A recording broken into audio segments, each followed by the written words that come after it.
जब भी कंप्यूटर में कोई इंफॉर्मेशन स्टोर की जाती है तो वो इमेज अर्थात किसी तस्वीर के रूप में, टेक्स्ट लिखे हुए अक्षरों के रूप में, ऑडियो या वीडियो या पेड फाइल के रूप में हो सकती है। इसके अलावा भी कई प्रकार होते हैं जिसमें आपकी कोई फाइल को स्टोर किया जा सकता है, परंतु मुख्यतः ये कंप्यूटर में जब स्टोर किया जाता है डेटा तो इसको बाइनरी फॉर्मेट में ही स्टोर किया जाता है, अर्थात ये मशीन लैंग्वेज 1010 की फॉर्मेट में रहती है।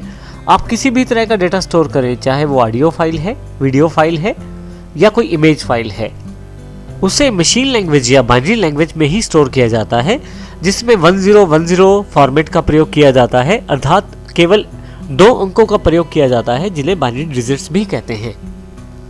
कंप्यूटर में कैरेक्टर्स को या डेटा को स्टोर करने के लिए एक स्टैंडर्ड बनाने की जरूरत थी।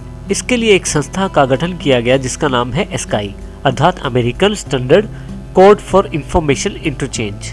इस संस्था का मुख्य कार्य है कंप्यूटर में स्टोर किए जाने वाली इंफॉर्मेशन को, जो कि अल्फा न्यूमेरिक कैरेक्टर्स में हो सकती है, उसके लिए एक स्टैंडर्ड बनाना है, अर्थात सभी उस स्टैंडर्ड को फॉलो करें ताकि जब कंप्यूटर में डेटा स्टोर किया जा सके तो उसके लिए एक रूल को फॉलो किया जाए, एक स्टैंडर्ड को फॉलो किया जाए, और जब उस डेटा को निकाला जाए तो वो उसी फॉर्मेट में मिले जो कि रूल के अनुसार हो। इसका सबसे बड़ा लाभ ये हुआ कि जो इन्फॉर्मेशन है वो सब जगह एक जैसी ही दिखाई देने लगी, क्योंकि सभी एक स्टैंडर्ड को फॉलो करने लगे। एस्काई के द्वारा निर्धारित किया गया स्टैंडर्ड 7 बिट्स का प्रयोग करता है, जिसमें हर कैरेक्टर और हर नंबर को अलग कोड दिया गया है। इसमें 0 से 9 तक सभी अंक, अपर और लोअर केस के सभी इंग्लिश अल्फाबेट्स, इसके अतिरिक्त काफी सारे स्पेशल कैरेक्टर्स को भी शामिल किया गया है। तो इस प्रकार एस्काई द्वारा निर्धारित किए गए स्टैंडर्ड को सभी ने फॉलो किया, जिसके साथ इंफॉर्मेशन जो है उसको एक स्टैंडर्ड से ही कंप्यूटर में स्टोर किया जाता है और उसी स्टैंडर्ड के आधार पे उसे दोबारा निकाला जाता है। इससे सभी जगह इंफॉर्मेशन एक जैसी ही प्राप्त होती है।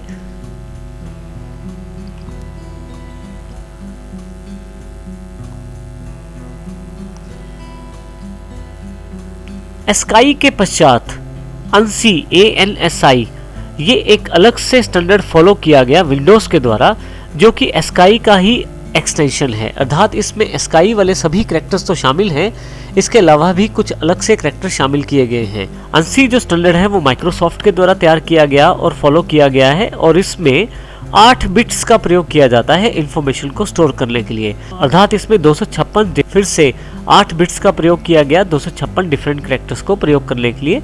इसमें खास बात यह है कि नॉर्मल कैरेक्टर्स के साथ साथ इंटरनेशनल कैरेक्टर्स को भी शामिल किया गया, ताकि उनको भी एक जैसा स्टैंडर्ड प्रोवाइड हो सके और हर जगह एक जैसा इंफॉर्मेशन रिप्रेजेंट किया जा सके। HTML2 से लेकर HTML 4.01 तक इस स्टैंडर्ड को फॉलो किया गया है। इस स्टैंडर्ड को वेब पेज में शामिल करने के लिए HTML2 से लेकर 4 तक हम कुछ इस प्रकार की टैगलाइन प्रयोग करते हैं। मेटा टैग है जिसमें HTTP इक्विवेलेंट है कंटेंट टाइप के, और कंटेंट जो है वो टेक्स्ट को HTML में कन्वर्ट करता है।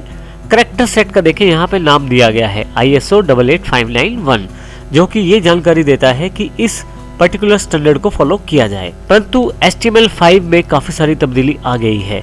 अब UTF-8 अर्थात यूनिकोड ट्रांसफॉर्मेशन फॉर्मेट का प्रयोग किया जाता है। ये यूनिकोड कैरेक्टर सेट भी कहलाता है, या ISO फॉर्मेट में IEC 10646 स्टैंडर्ड कहलाता है।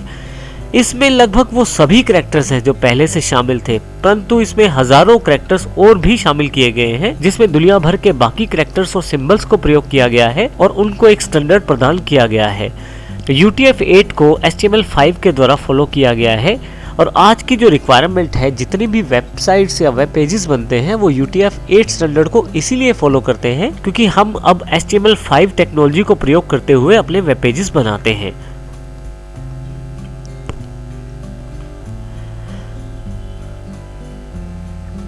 यहाँ पे यदि आप ध्यान से देखें तो इसमें ऑलमोस्ट सभी तरह के कैरेक्टर्स जो भी दुनिया भर में है उनको पहले से ही शामिल कर लिया गया है और एक स्टैंडर्ड दे दिया गया है। अब यदि हम UTF-8 को थोड़ा और गहराई से जानने की कोशिश करें तो UTF-8 जो है वो एस्काई कैरेक्टर्स को फॉलो करता है 0 से लेकर 127 बिट्स के अंतर्गत, 0 से लेकर 127 तक के कैरेक्टर्स के लिए।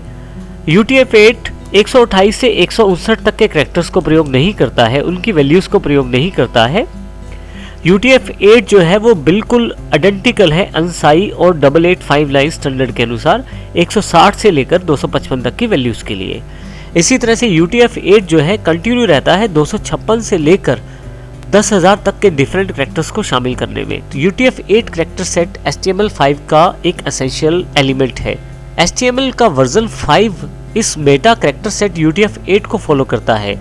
इसके लिए हमें केवल इस लाइन को अपने वेब पेज में डालना है, जिससे हमारा जो कैरेक्टर स्टैंडर्ड है वो UTF-8 का निर्धारण हो जाता है और जो हमारे वेब पेजेस में कैरेक्टर्स शामिल किए गए हैं वो वर्ल्ड वाइड एक जैसे प्रदर्शित होते हैं, क्योंकि आजकल लगभग सभी वेब पेजेस या वेबसाइट्स HTML5 को फॉलो करते हैं और वो UTF-8 के सभी कैरेक्टर्स को प्रदर्शित करता है स्टैंडर्ड के अनुसार। UTF-8 अर्थात यूनिकोड ट्रांसफॉर्मेशन फॉर्मेट 8 केवल इस लाइन का प्रयोग करने भर से ही हम अपनी HTML5 के वेब पेज में UTF-8 के स्टैंडर्ड को फॉलो कर पाते हैं। यहाँ पे दी गई फाइल में सबसे पहली लाइन, जिसको हमने पिछली बार जानकारी नहीं ली थी, आइए उसकी जानकारी अब लेते हैं। मेटा कैरेक्टर सेट UTF-8 को शामिल करने से ही हम UTF-8 स्टैंडर्ड को फॉलो कर पाते हैं, क्योंकि डॉक्यूमेंट टाइप HTML ऊपर जो दिया हुआ है वो HTML5 का डिक्लेरेशन है, तो इसलिए हम कैरेक्टर सेट UTF-8 को प्रयोग करते हैं। UTF-8 का प्रयोग करते ही हमारा ये जो वेब पेज है ये UTF-8 स्टैंडर्ड को फॉलो करना शुरू कर देता है। इसका अर्थ ये हुआ कि दुनिया भर के किसी भी कोने में हमारी वेबसाइट खोली जाएगी तो UTF-8 स्टैंडर्ड को फॉलो करते खोली जाएगी। हालांकि अभी तक के लेवल में यदि आप इस लाइन को डिलीट करके भी अपने वेब पेज को रिफ्रेश करें तो उस पर कोई प्रभाव नहीं पड़ेगा। जैसे कि पहले हमने जानकारी दी कि मेटा में प्रयोग की जाने वाली सभी इंफॉर्मेशन जो है वो पेज के बारे में है, ना कि पेज के कंटेंट के बारे में। इस कारण आपको यहाँ पे कोई जानकारी नहीं दिखाई देती या बदलाव नहीं दिखाई देता। परंतु जब आप इस अपने वेब पेज को इंटरनेट पे डालते हैं, अलग अलग ऑपरेटिंग सिस्टम, अलग अलग तरह के ब्राउज़र और अलग अलग तरह के कैरेक्टर जब उसे दिखाने होते हैं, UTF-8 एक इम्पोर्टेंट पार्ट अदा करता है उन सभी कैरेक्टर्स को दिखाने के लिए। तो इस तरह से HTML का वर्जन 5 UTF-8 को फॉलो करता है।